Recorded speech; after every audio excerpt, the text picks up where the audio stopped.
Today I'm going to give my filofax a mid-year makeover. I really have adored using this planner. It's probably one of my, and I think I've said this before, most consistent planner experiences I've had since bullet journaling. And I don't think that's a coincidence because there's so much bullet journal elements I feel like I use in my filofax, but I still get the added structure of pre-done weekly templates, which makes my life a lot easier, especially for the day-to-day planning. But you can see that I use color and stickers and some little doodles to add personality to my spreads like I did when I was bullet journaling. I love the fact that these transparent envelopes offer up opportunities to be a little creative and a little bit junk journal style, if you will, with my filofax too, because I can have these opportunities of cutting and pasting and playing with stickers, adding little memories. I even use the credit card slot at the back for photos. There's just a lot of customizing you can do with this. So I'm gonna give it a little spruce up, and I thought I'd take you along with me because this feels very, old school planning style. I used to do this all the time. And quite honestly, I miss doing stuff like this. I'm gonna start by dismantling the front here. I originally had designed this insert on Canva, and although I tried to give it a layered style, I will admit I kind of miss just the actual layering that you get from real paper and stickers and stuff. So I want to switch up the vibe here. This has been one of my favorite additions to my filofax, these mini post-it notes. I'm gonna have to get a new set because I'm almost out, but I love using these because then I just take it and put it on these little dashboards. I call them dashboards when they're filled because they're a great landing page for sticky notes. And I also want to take out the back, and voila. Blank slate. I'm gonna keep this transparent envelope at the front pretty simple this go around. I actually brought out my Instax mini link printer to print out some Polaroids. I thought it'd be cute to add a little photo of myself here. So I have two that I printed out, and I'll link this down in the description box below, as well as everything you see me talk about in today's video. And I think I'm gonna go with this one. I think this kind of fits the vibe that I'm looking for. I'm just gonna slip it in. Let's see how that looks. Kind of like that, see? Very simple, no fuss. I think last year I bought this little kit from Amazon that had tons of these prints and stickers. It was really inexpensive. I think it was $12 Canadian or something like that. Again, linked below. So I feel like these would be great things to put in these credit card slots because I don't actually use this for credit cards. I mean, that could be cool. Do I want to add color is the real thing? Okay, unsure. I think I'm gonna put my little magnet thing here, and then I can put my sticky notes underneath. That works. Maybe with a little paper clip to keep it all in one spot. Hold the phone. This needs to come out because I actually wanted to put this sticker book in here. I'll take this out. I think this will work. Oh, okay, I like that. Because then when this is closed, you kind of see that peekaboo. Now for the front, I have this Traveler's Notebook sticker release paper notebook. I can use the paper on this booklet, you see it's a little waxy, to store stickers. So any stickers I might want to use in my planner when I'm not next to my sticker books can go in here, and I'll see how I like it in my filofax because I could also pivot this to one of my journals. So I can essentially take a sticker from here, put it on this sticker release paper, and then if I ever want to use that sticker, it easily comes off and it's still sticky. I guess I could store stickers in this, but I also feel like it's handy for when I do accidentally take out a sticker and then I realize, wait, I don't want to use it, and putting it back properly in the book doesn't always go well. Then I can just put that in here. Maybe this little sticker here.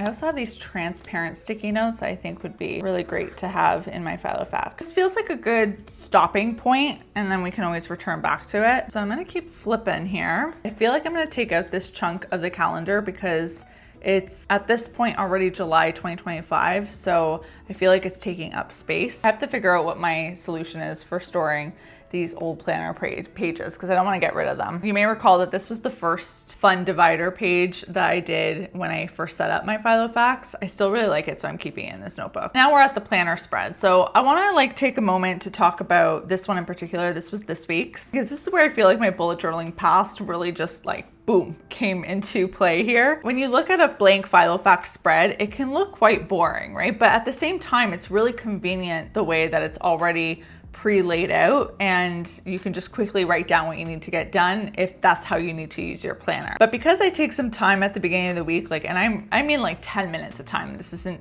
a huge intricate spread, because you can see I'm using very basic line work and doodles, and a lot of these elements are stickers, so it's not something that takes a whole lot of time out of my day, but it feeds that little creative itch. But I think it's great to see how, you know, you can still add creativity in something that's traditionally pretty sterile, might be a harsh word, but like just a planner that is clearly not doing any funny business. Although these QR codes, oh my goodness, next year I am not buying these spreads with QR codes. I didn't realize that you can get them without. Awful. I hate the look of them. I always cover them up with whiteout. But to me, it's amazing how playing around with color, with different fonts, with handwriting, adding some fun patterns, like just add some life to the spreads, or like using stickers for boring tasks. Like laundry is not a fun task, but when it's in this beautiful little laundry sticker, it looks exciting. Working out isn't always my favorite thing, but a little yoga sticker, oh, I'm there. Let's work together to plan out this next week. I'm gonna start by making a cute little add-in, taking a blank lined sheet, and I'm gonna cut it in not quite half, but 3/4 of the way. You'll still be able to see both sides of the planner spread, but I'm gonna have an extra row here for notes or like a to-do list.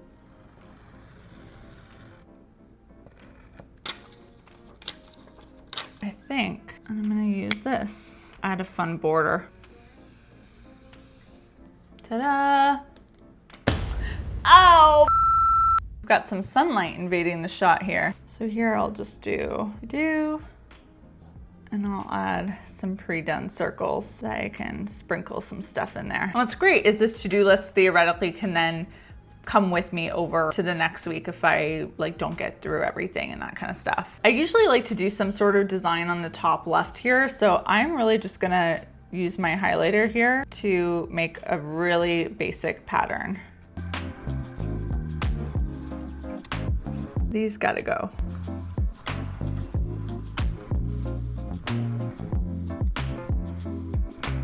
And then another simple way to really add color is just to go along these lines with a highlighter. See, already it just looks brighter. Stickers really do always come in handy. I think this one could be really cute.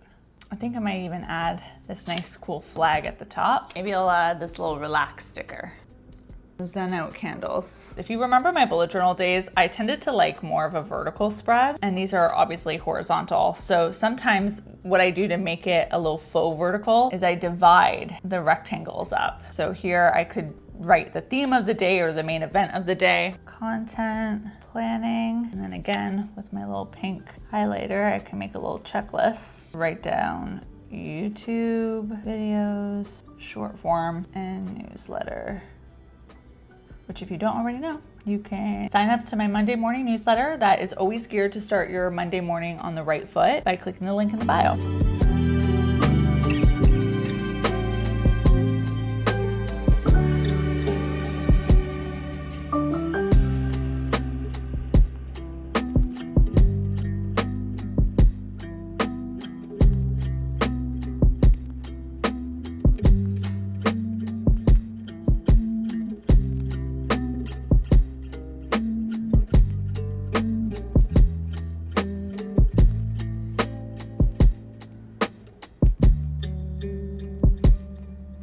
Okay, so I'm gonna keep the weekend clear and still leave some spots for me to fill in other types of plans, but I'm gonna now add a couple more stickers. These planner sticker books are so handy.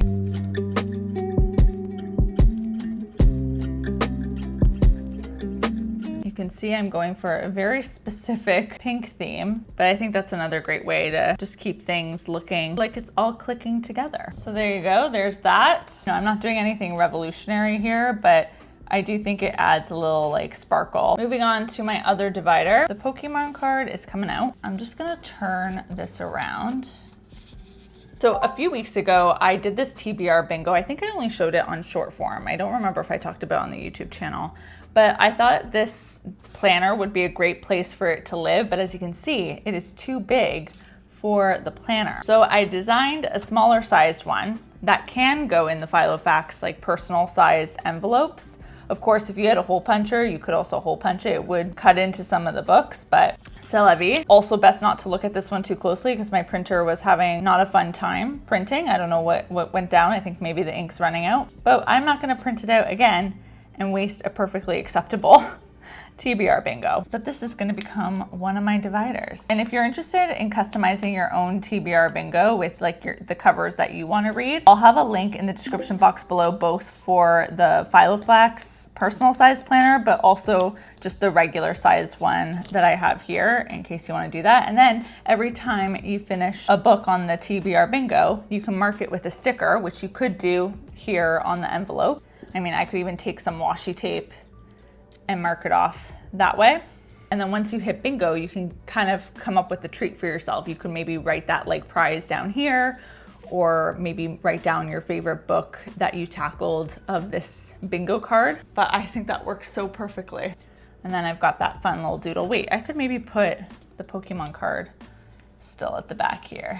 Yeah. At the back here, I have a lot of randomness. I have to-do lists, just using the blank to-do list template that you can get from filofax. So nothing exciting that I really want to do there. And then I have a section of blank pages. So these are all the white pages that I have.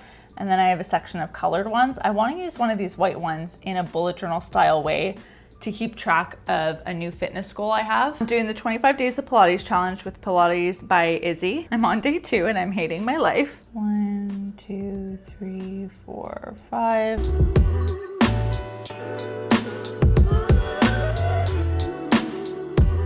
My bullet journal was so good for habit tracking. I saw the dotted paper and I'm like, you know what? Why do I need a bullet journal to do that? I can do that here. I'm gonna mark day 1 and day 2 off my list.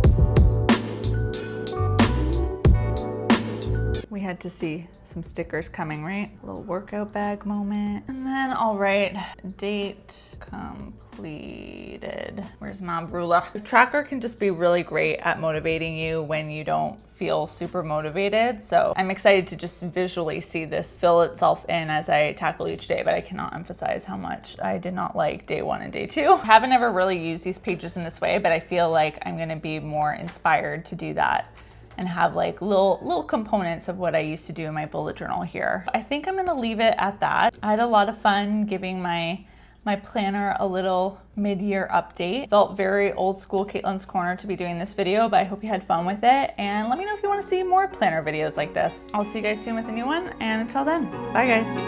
Way back then, you saw all the movies.